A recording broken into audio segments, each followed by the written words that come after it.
Welcome to Cancelled. Chapter 19. Your Royal Neediness. Cruz. 1 week later, La Jolla, California.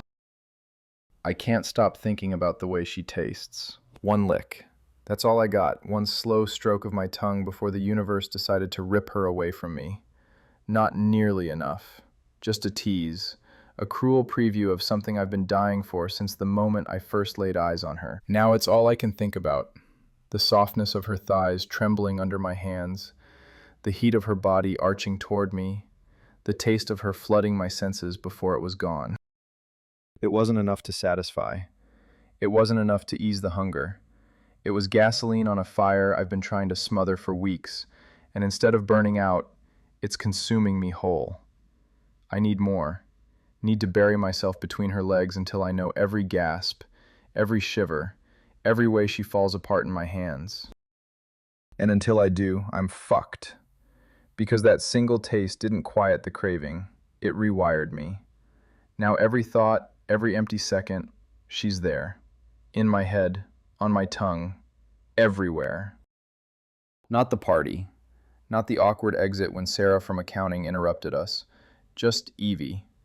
Just the way she looked at me right before I kissed her, like she was daring me to cross that line, like she wanted it just as badly as I did, but refused to say it first. There was something in her eyes that bypassed every analytical framework I've ever used to understand people. Something raw and honest that made my usual control mechanisms completely irrelevant. And then the way she melted against me when I finally gave in. My hands in her hair, feeling the gold silk strands slip between my fingers. Her inhale caught when I slid my hand up her thigh, the way her body responded to my touch like she'd been waiting for it. How wet and ready she was for me. The sound she made when I touched her, soft and desperate and completely undone. That's the sound that's been playing on repeat in my head for days now. God, if we hadn't been interrupted, if Sarah hadn't chosen that exact moment to need the restroom, I know exactly how that would have ended. I would have taken her right there against that door, would have given in to every fantasy I've been trying to suppress since the first time I saw her. The thought should terrify me, should make me retreat into the safety of professional boundaries. Instead, it just makes me want her more. But we were interrupted, and now she's somewhere I can't see her, and I can't stop wondering where she is, what she's doing, if she's thinking about me the way I'm thinking about her. Which is to say, constantly, obsessively, like I've rewired my entire brain and it's just her now. This is exactly the kind of emotional chaos I've spent my entire adult life avoiding, the kind of messy, unpredictable situation that makes me lose control of variables I can't quantify. Christmas Day. My parents are in Australia, following Demi and Brielle to some tennis tournament in Brisbane. My mom and sisters begged me to come. You haven't taken a real break in years, Cruz. Just 3 days. Recharge. Be with your family. But my dad didn't even ask, just said flatly, Cruz can't come. He's on the verge of launching a Phase 2 clinical trial. He doesn't have time for family trips. like I'm a project manager, not a person.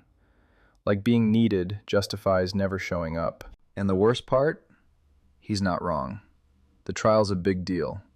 No one else can steer it through the minefield of FDA expectations and biotech investors. But still, he doesn't have time for family trips, rattled around in my brain like a warning bell. So I stayed.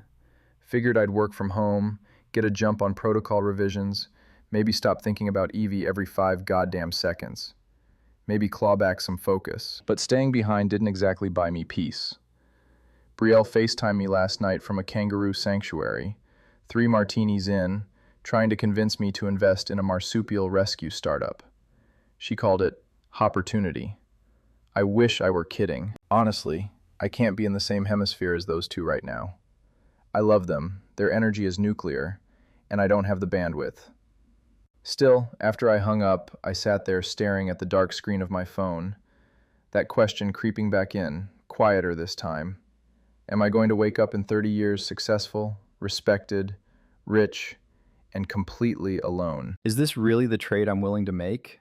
Missing the ridiculous moments, the stupid FaceTimes from kangaroo sanctuaries in service of the grind, of endless work and a to-do list that just mutates the moment I get ahead. Because if the answer is yes, then what the hell am I even doing? Enter CatDog, the tiny, fluffy dictator who has been an absolute menace since my dog walker took the week off.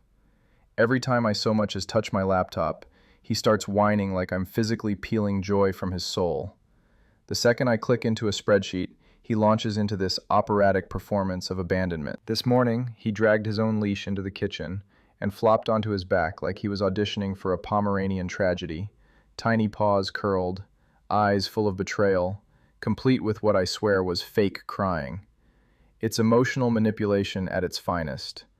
And unfortunately, it's working. Are you serious right now? I mutter, stepping over him as he dramatically blocks the path to the fridge. He yips once. That sounded like a yes. He yips again, shorter this time, sharper, like punctuation. I raise an eyebrow.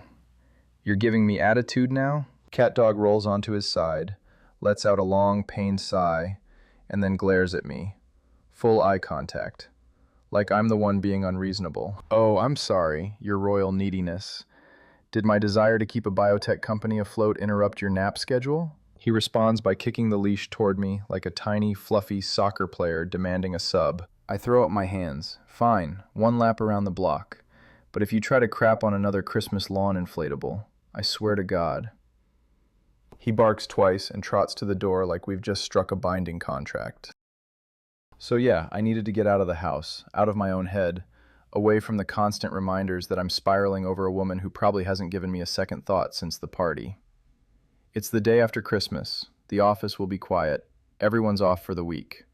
The perfect place to get some work done without being guilt-tripped by a 15-pound emotional terrorist or haunted by thoughts of Evie Hartwell.